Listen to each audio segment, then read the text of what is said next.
Hello, happiness seekers. My name is Klaudia, and welcome to part 3 exploring the concept of breathwork this month as part of the Happiness Challenge podcast, where I test drive the best happiness hacks that science has on offer.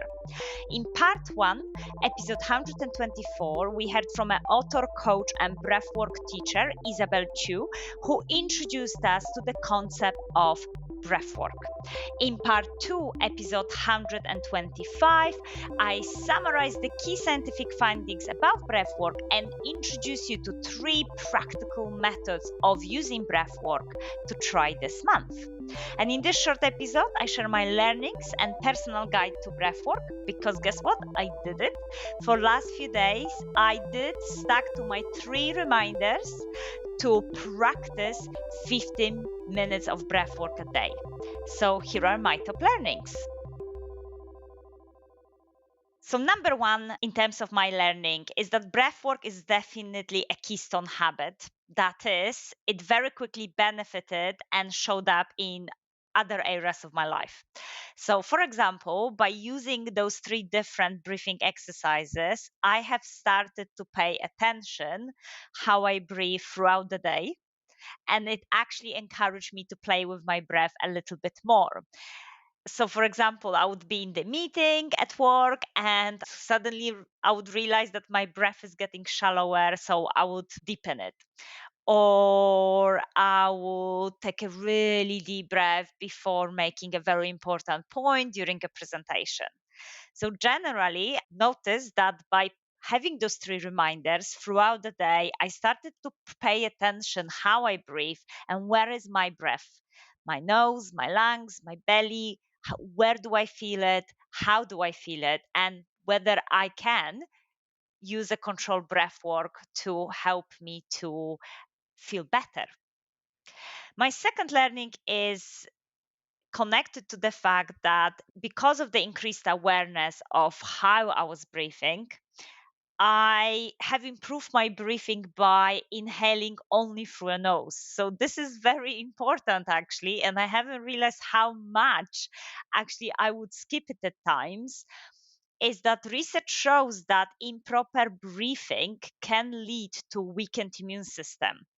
So shallow breathing can result in the presence of stress, which triggers our body to increase production of stress hormone and therefore increases the level of inflammation. But we also know that the poor breathing, especially inhaling through our mouth, means that we are sending unfiltered air directly to our throat and lungs. And this means that we are allowing dust, bacteria, and any other foreign substances to enter our body and make us sick. So it's really interesting to watch how do you breathe and definitely only inhale through nose. It's very fascinating to watch for that, and definitely through paying more attention, I started breathing through nose and really stop breathing through mouth, which is really exciting. The third learning for me personally was that overall 3 sessions of 5 minutes each were quite achievable. I struggle with anything longer, especially on a quite hectic days. But frankly, it was more about remembering to engage in a breath work. So that's why the reminders on the phone, which were very much clearly labeled of what breathwork exercise I'm doing, were very much useful and prompted me to engage in breathwork. My fourth learning was that on the days when I simply couldn't do the breathing exercises because there was something else happening, then I simply added the breath work exercises on top of the activity I was doing anyway. So having a shower, commuting on the London Underground, making cup of tea, walking to the shop, because actually breathwork isn't about perfection. It's about presence. And actually, every breath is a chance to come back to ourselves, feel grounded in the present moment, and to take control of how we feel. So, even if I couldn't do something that was more official, well, just simple paying attention to the breath when just doing day-to-day activities. And the final learning for me was making it fun was important to me. So actually, after a few days of getting a little bit into routine, yes, I skipped a couple of times, but generally like getting into this routine of breath work, I really wanted to like spicy things up.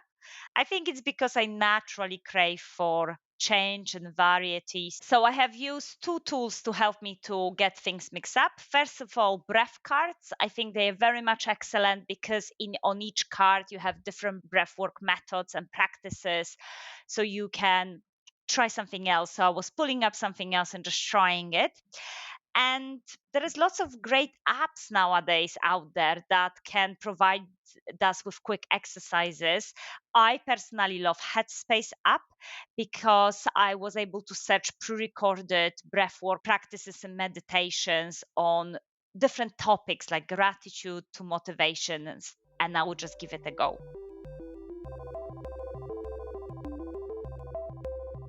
So here we are. My ultimate guide to breath work is number one, give yourself a moment of self care and simply check how you breathe throughout the day. Number two, choose consciously to breathe via nose, especially when it comes to inhale to protect your immune system. Number three, make the length of breathing exercises achievable for you. But whatever you decide, 1 minute, 3 minutes, 5 minutes, 20 minutes, have reminders on your phone to prompt you to build that habit.